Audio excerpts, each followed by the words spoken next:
Faker? That's going to be the question, as once again, we are going to bring it to your attention, the 600 games for Faker, the most in the LCK ever. Of course, one of our longest standing players, of course, you know, the longest standing player here in the LCK, but there's no one really close to him.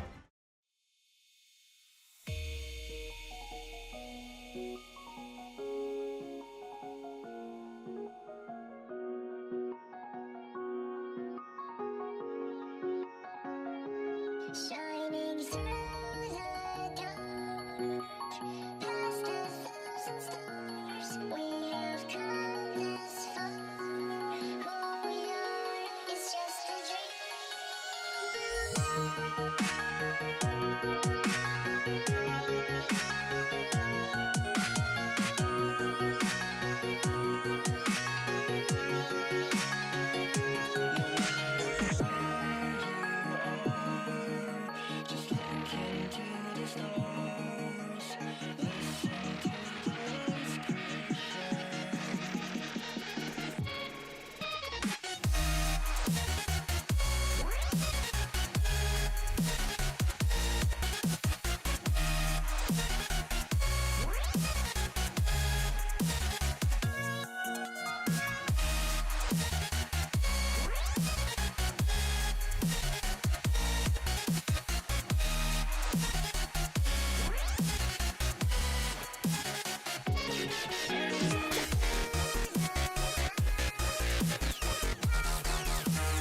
Might go for a dive there. Do feel like it's a little bit risky.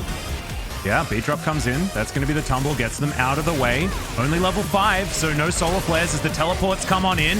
Carrier trying to get as much CC as possible and actually gets the first blood. It's a disastrous Rich just delivered under the turret. Gumayushi grabs a kill and it's all going wrong for Nongshim. They get 1 kill onto Carrier, but it still looks really good. The ulti comes down, but Gumayushi locks down the kill. It's a double for the Vayne. And now Faker rotates in, looks to try and lock down Doctarm where he can. The Seraphine trying to run as Faker's already moving over to try and kill her as he takes down the Kai'Sa. And now Kellen's going to be dead as well. It's a big old thumbs up for Zeus. A double kill for the man in the mid lane. And I don't...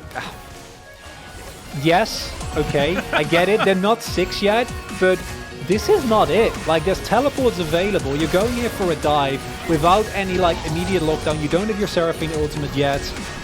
You're standing in a minion wave, so Kai'Sa does less damage, and then everything else just kind of snowballs from there. Zeus' control of the Gragas here is exceptional. If you look at this body slam as well, Gumayushi making great use of the stealth, and then the fact that they overcommit this much is just...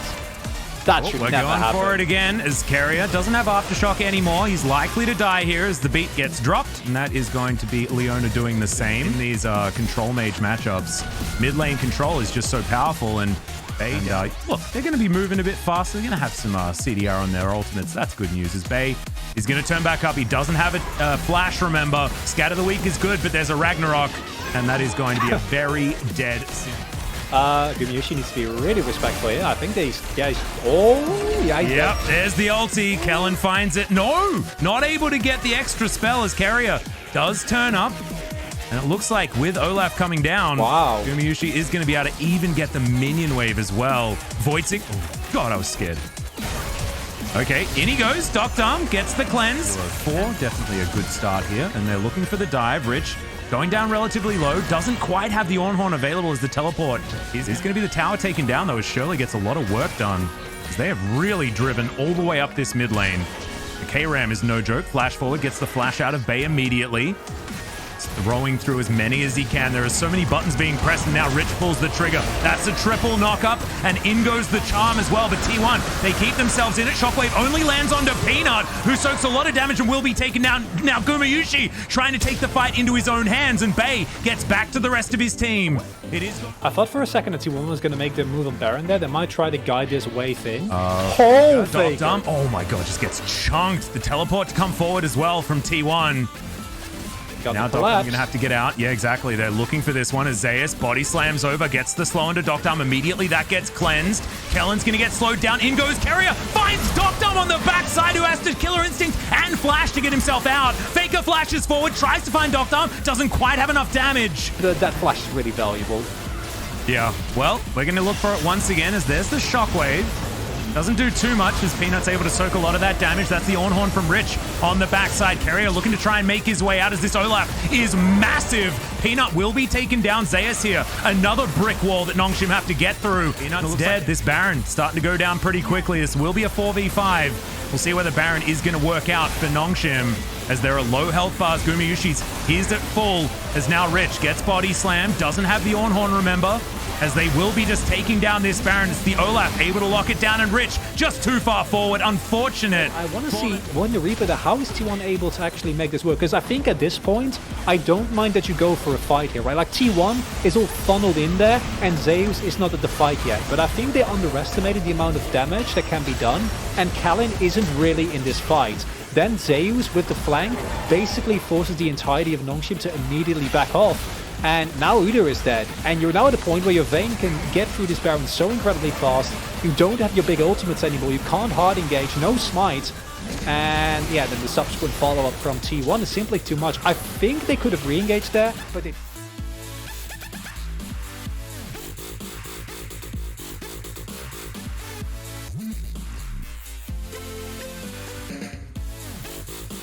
Peanut possibly caught in the wrong position, takes a blast cone but gets body slam for it. Slowed down there is now Gumayushi looking to get on top of him. Killer Instinct comes in as Doctorm moves out of the way, cleanses. The barrel goes completely wide, but Peanut still going to be taken down. Now Elam finds himself in the front line. Carrier trying to be a hero as Doctorm will be taken down on the back end. Rich trying to flash away as Gumayushi takes position on the front line. Elam gets rid of the Seraphine in like 1 or 2 axes. She is so squishy. Bay's going to get slowed down, and I think that this is going to be the game. It's a great stopwatch from Bay, but unfortunately he's dead as an afterthought. Rich finds the fountain, but he's not going to get anything done there, and I think T1 may have got the monkey off their back. They might be able to take down a game 3 in what feels like forever. They will do it. Their eyes set now on these Nexus turrets. The 600th game of the living legend in the mid lane, Faker. A justified win, 41 here after what can only be described as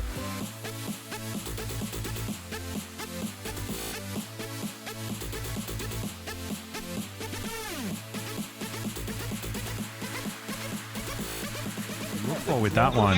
So we are going to have a listen in to T1 in their game-winning play towards the end as Zeus just completely zoned Doctorm. Yeah, he has a party cask, but he's allowed a celebration, I think. it doesn't matter, right? Like, even if you miss your body slam, it's completely fine. Because as long as he's not in the fight, Guma can do what he wants.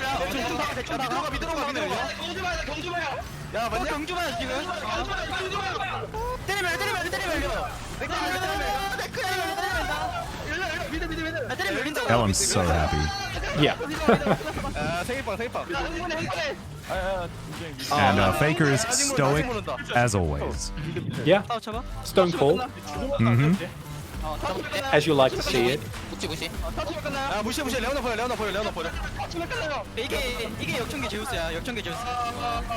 And Zeus, I love that big smile. Such a young player, born 2004. 31st of